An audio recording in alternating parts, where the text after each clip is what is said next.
Hello and welcome to the Dinosaur for week 35, another 7 curious interesting things I saw last week. Before we begin, by the way, if you'd like a dinosaur live at your company or whatever, then do get in touch because that is now available, which is very exciting, obviously.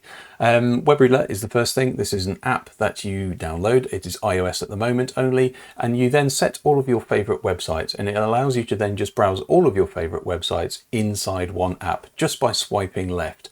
When you get a bit bored or you're stuck in a rut, you give it a shake and it will do this roulette thing, and you can then go to a completely random website. Maybe it's inspiring and you can then just carry on swiping again on your favorite websites. So if you're into tech or whatever, you just put all of your tech websites into this and you can use them just to give you inspiration. It saves you having to go out to your news app and your websites. It essentially gives you a full creative control of a news app with the links of your choosing. Really like that, it's really good. Slightly facetious, but finally we have wind-powered ships. Now this is slightly more interesting than that, obviously. It turns out that 3% of the global greenhouse emissions are from things like these ocean freight liners and cargo ships, that sort of thing. So what we're doing now is we're adding these wings. These are not sails, these are wings, sort of 35, 40 meter high things, and they are far more efficient than sails. They can be angled, all that sort of stuff. Now if you use these, then you can then actually reduce your fuel that's needed to propel these things by 30%. Now, whilst we're looking at aeroplanes and all that sort of stuff in the sky, and we're focusing on that for emissions reductions, these are the sorts of things we should also be looking at as well. So really like that. The reason I mention this, there are 3 big projects that I've launched in the last month or so. Sea trials are ongoing, that sort of thing. So there's a lot of progress being made there, and I do approve.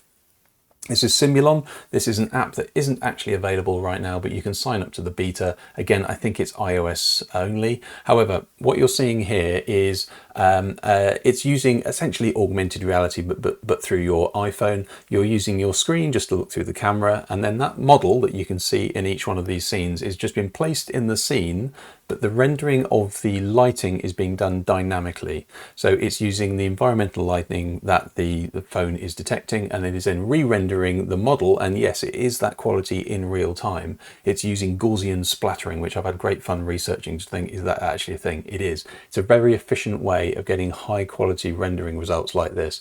So in here, you're seeing the essentially the Unity model, Adam model as it's called, just being rendered in real time. As you can see, when you go in front of a light or whatever, all the lighting actually then starts reflecting off it. Absolutely incredible. So that's going to really democratize special effects lighting and also these sort of visual effects as well. So there you go, really like that. Somebody's been monkeying around with the code of LinkedIn and found some clues to potentially a thing called Coach, which will be an AI enabled assistant. So this will help you do things like, research new skills, do lots of things, career advice, and also possibly apply for that job now that your job has probably been made redundant through an AI. Obviously also being facetious. Now, behind LinkedIn is Microsoft, and behind Microsoft AI is OpenAI, from ChatGPT fame. So they've got some credentials in this space. And what you're seeing is just the things that people found in the code base. Obviously these things are being added. That's apparently the intro screen, and that's apparently the logo. So watch out for that one. That could be really quite interesting. Hopefully it's not a paperclip giving you advice when you don't need it. This is a demo that is in America. So this is actually for Starbucks, and is using a scanless drive-through. So the way this works is you use your Starbucks app. You then say, yes, I opt. Well, actually, I think you're going to have to opt out of this. But essentially, as long as you've got that app, you go to a drive-through. It geolocates you at the drive-through. You make your order, and you just drive off. You do not have to get your phone out anymore. You don't have to tap it and do all of that boring stuff. So it uses the geolocation plus just even knowing what you're ordering there. So that's really interesting. We're looking at things like the Amazon stores where they were using lots of cameras to sort of define what you took off the shelf, and you could just walk out with the product. Well, now this is taking that a little bit further with scanless payment. So using geolocation just to know that you're actually there, and you can drive off with your frictionless coffee, shall we call it.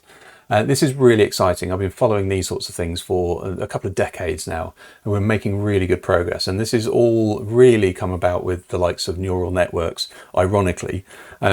This is a patient who had a stroke. I think they were playing sport and essentially can now not communicate, had locked-in syndrome and paralysed. But the brain is still working, and although they can't actually physically speak, all of those signals are still going. So what is going on here, there are 253 electrodes placed underneath the scalp, and what they do is they intercept those signals to the face, the muscles and the tongue and the lips, all that sort of stuff. And what they've done is they've trained over a month or so how to use those basic building blocks of speech to then create speech directly from the brain. It goes into an avatar and a real-time speech synthesis, and therefore can speak in real time. So this is really, really exciting. This has a huge amount of benefits across a lot of spectrums as well. So really, really like that. Well done to University College San Francisco and Berkeley as well. So really, really impressed by that. And finally, we have Lego Braille bricks. Took me a little bit of a while to get my head around this. I thought, well, they can't really stick on much because you removed a load of the dots. However, this is not really about that. They've been using, or Lego have been making these available essentially for therapy and learning for quite a while, a couple of years now, and now the public can get them. They are on the Lego store, available in America as well, by the way. They are $79.99, but really what they're for is allowing people to, or helping people learn Braille.